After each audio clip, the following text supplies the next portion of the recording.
Hello. Welcome to Tusachnoi Audio, a YouTube channel dedicated to GL audiobooks. We absolutely adore heartwarming and touching stories, and we're thrilled to share them with you. Title, Only You. Author, Sogeumwon. Chapter 2. Tawan sipped her wine, looking at the documents in her hand.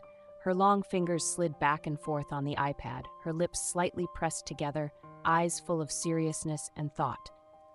She tapped her fingers on the iPad screen, then took her phone and made a call. Pay. I've just sent a list of items. Get them done quickly. Yes, wait a moment, boss. Pei opened the email, frowning. Boss, we've never used these items before? This time, we need them. For Ira? Yes. Aren't you being too careful? Better safe than sorry. I understand. Tawan hung up, looking at the iPad screen, showing the picture of the person she met this morning, her eyes showing a rare interest.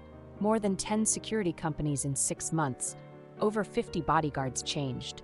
Is it because you're difficult to handle? Or is there something else? Tawan shook her glass of wine, pondering aloud. 5:45 a.m. I'm waiting downstairs. Come up. No. The contract states so. Do you want to break it? Tawan looked at the message from Ira, wanting to smash her phone in anger. After this, she would definitely send Pei to Africa long term. Tawan opened the car door and stepped out. The cold wind outside didn't affect her, not even a frown, showing her strong endurance. Following the instructions in the message, she reached the 9th floor. There were only 3 apartments here.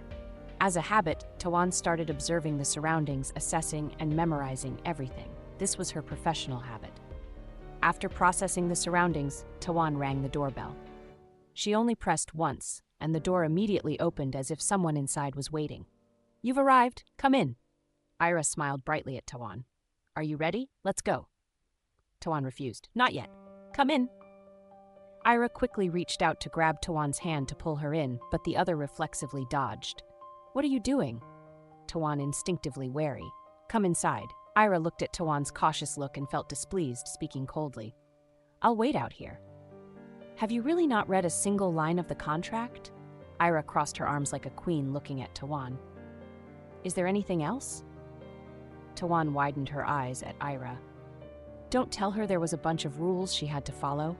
Tawan had always set rules for others. No one had ever forced her to follow theirs. Yes, no refusing my requests. Ira put her hands on her hips, looking seriously at Tawan. You should go back and read the contract carefully.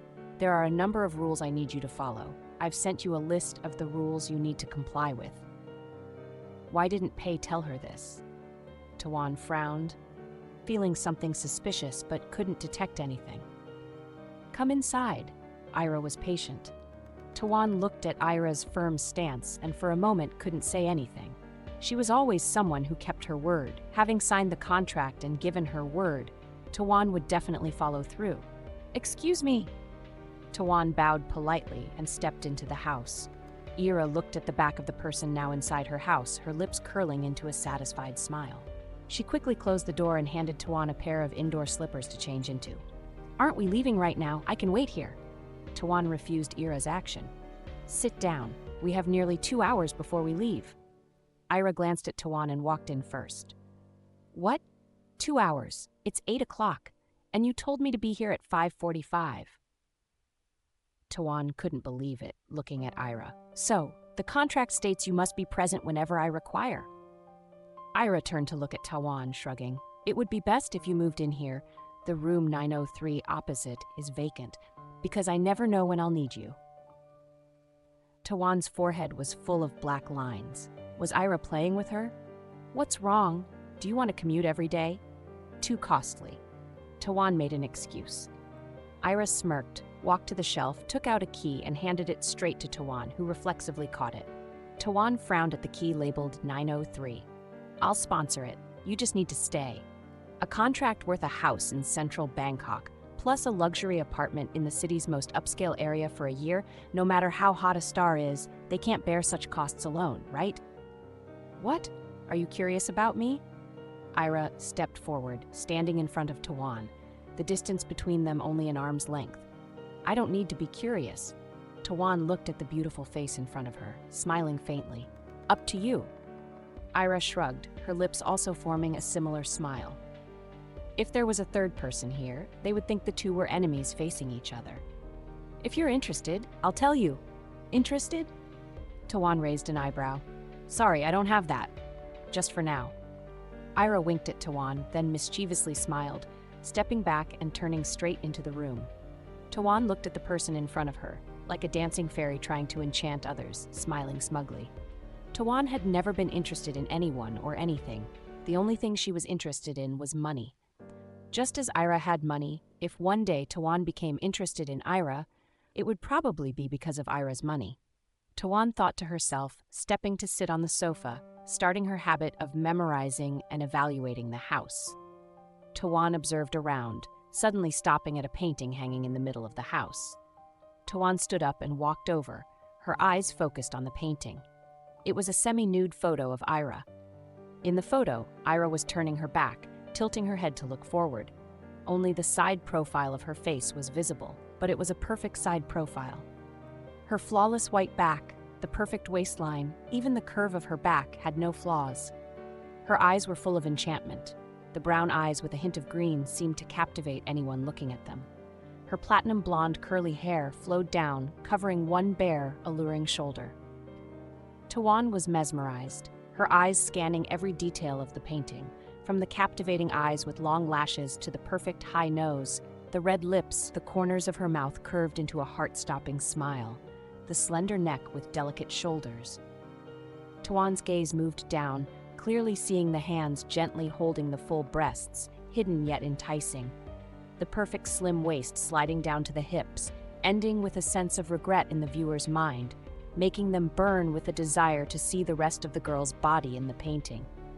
Tawan felt something being planted in her soul, urging her to touch the person in the painting to feel the smoothness and softness of that bare back. Beautiful, isn't it? Ira's voice startled Tawan out of her trance. Tawan realized she had lost her composure. She turned away, avoiding both the painting and Ira's amused gaze. Ira looked at herself in the painting, then at Tawan's retreating back, her thin lips curling into a smug smile.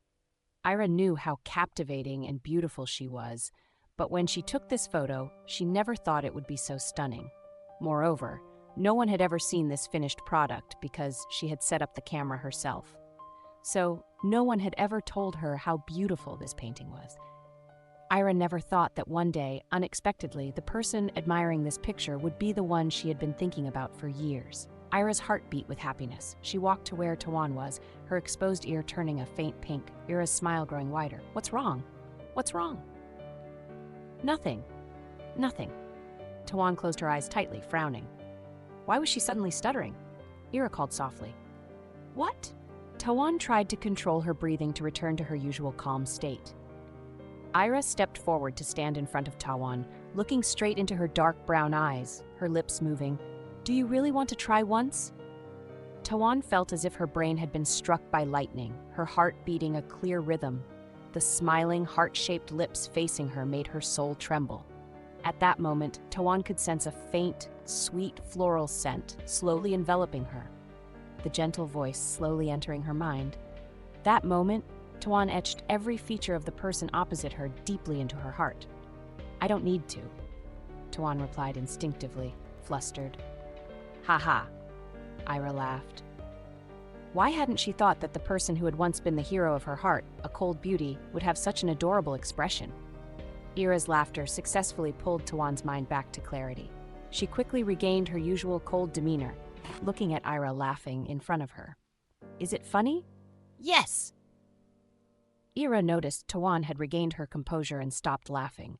She understood that the colder the person, the more they needed the right temperature at the right time. She would find a way to break this ice. Tawan squinted at the person in front of her. Ira wasn't a fragile, weak woman or a mere pretty face. This person knew when to advance and retreat, and how to play mind games. Tawan understood that Ira was not as harmless as she appeared. This woman, she is truly scheming, Tawan thought. I'm ready, let's go. Ira noticed Tawan assessing her, and she didn't fear or avoid it because it reflected that the person in front of her had started to pay attention to her. Once someone paid attention to her, she would find a way to make Tawan care about her. Once she cared, Ira would one day reign in that person's heart. Thinking of this, The smile on Ira's lips grew wider, her brown eyes looking straight into the black ones, waiting for them to open a path for her to step in. Tawan realized that Ira wasn't afraid when she assessed her. In fact, Tawan vaguely sensed that Ira was somewhat interested and anticipated her hidden evaluation. Facing the stunning brown eyes with a hint of green, Tawan didn't avoid them. She didn't know what Ira wanted to do, but Tawan knew clearly what she wanted to try. No one had ever succeeded in entering her mind, so no matter how many schemes Ira laid, they would end up stealing the chicken without getting the rice. The two beautiful figures faced each other, their eyes locked without blinking. Each had their own thoughts and calculations. A game of chase and hide, in the end, who would be caught and who would be the seeker. Time would tell, fate would decide. I want to see how scheming you are. I want to see how cold you can be. The same thoughts flashed through both their minds. Their lips curled into a challenging smile. Tawan and Ira looked at each other, neither wanting to lose, but fate was the ultimate winner. Chapter end. Thank you, dear listeners, for tuning in and supporting the channel. See you again soon. Love always.